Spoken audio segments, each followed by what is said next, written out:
Hello everybody and welcome to your video notes on 7.2 extends. We're just going to go ahead and get started with a question. The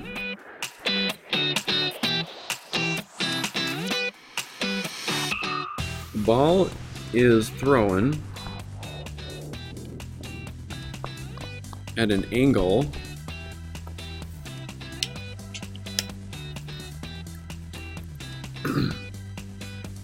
of 26 degrees and a speed of 18 meters per second. That's all that it gives you, and we want to know how much time does it take.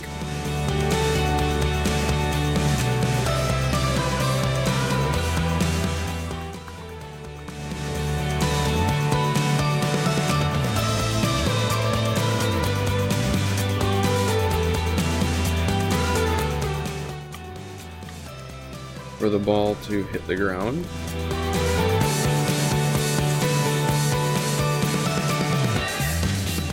And how far does it travel horizontally?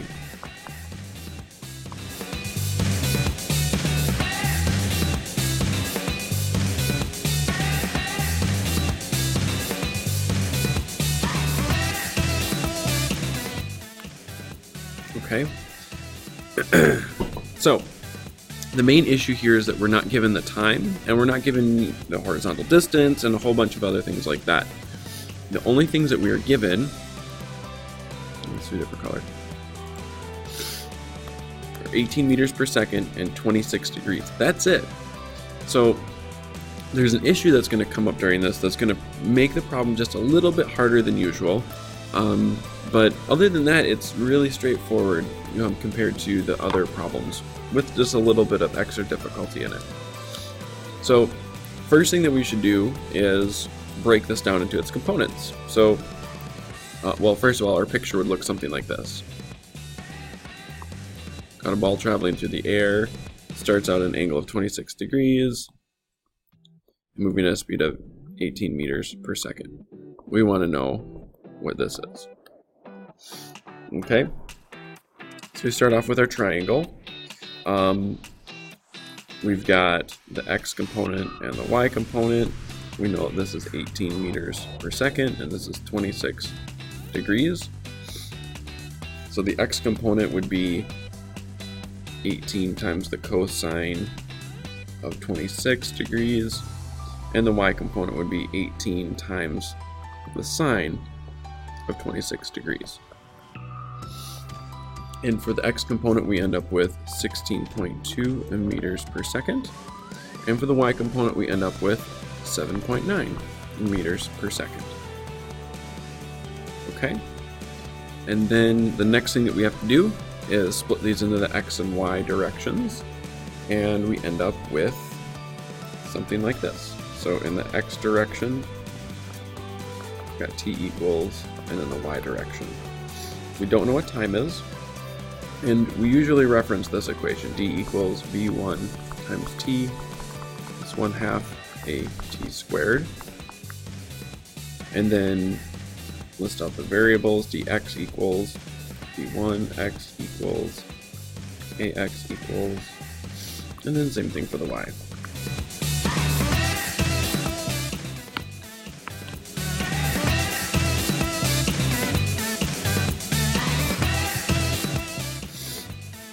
So we don't know what the X component is, or we don't know what the X displacement is, because that's what we're trying to find. This is 16.2 meters per second from right here. And as usual, the A, the acceleration, the X direction is 0 meters per second squared. And the Y direction is negative 9.8 meters per second squared.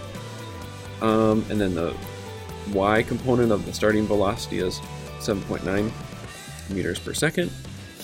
And then in the end, the displacement here in the Y direction is 0 meters. So the way this initially looks is that we want to solve this for the Y direction first, okay? However, there is an issue. So I'm going to show you something that this is not correct. This is not how you want to solve for something.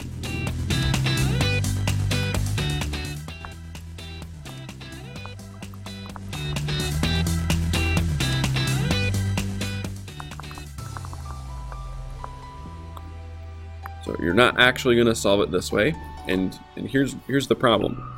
So if I solve it for the y direction, I'm going to use dy equals v1y times t plus 1/2 times acceleration in the y direction times t squared. Now, I can't cross anything out. I end up with 0 equals 7.9. I'm going to drop the units off here just so that way you can see very clearly what the issue is. Plus 0.5 times negative 9.8 times t squared.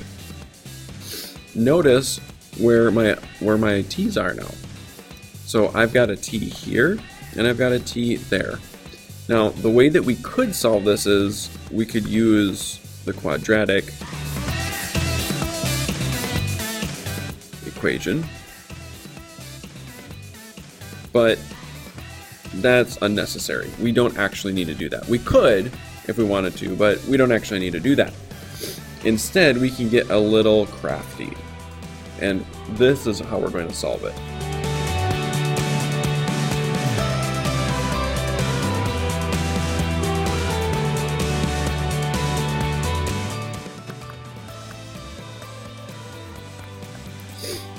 Okay, so if you remember, when something's going through projectile motion like this, here, the velocity in the y direction is 0 meters per second.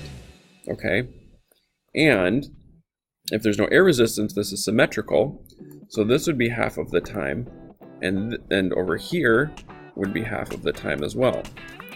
So if we could figure out the time to get to here, then we could just double the time, and then we could come back in here, put in our answer for that, and then we could solve for the displacement in the x direction. So the problem though is this equation right here does not solve for final velocity, or doesn't have final velocity in it at all. So the equation we want to use is this one. V2 equals V1 plus acceleration times time. Okay? So what we end up with then is we're going to use that equation in the y direction. Okay? So we end up with V2 in the y direction equals V1 y plus acceleration in the y times time.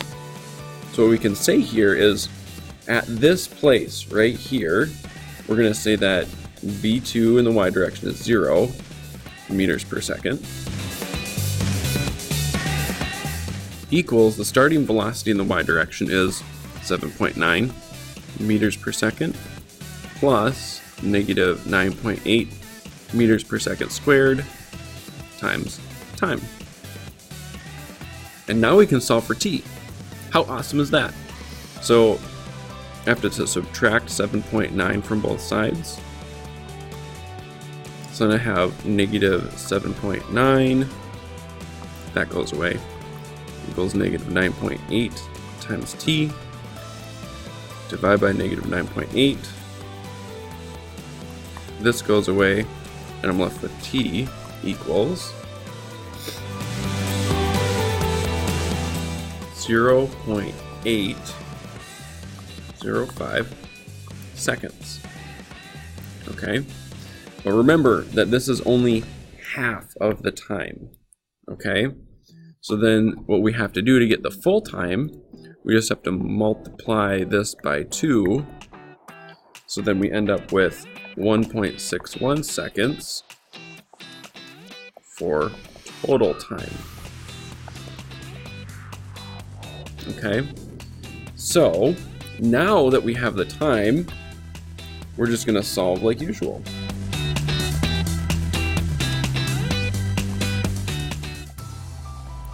Okay, so now we have time here, so now we can solve for distance in the x direction. So we're going to say x direction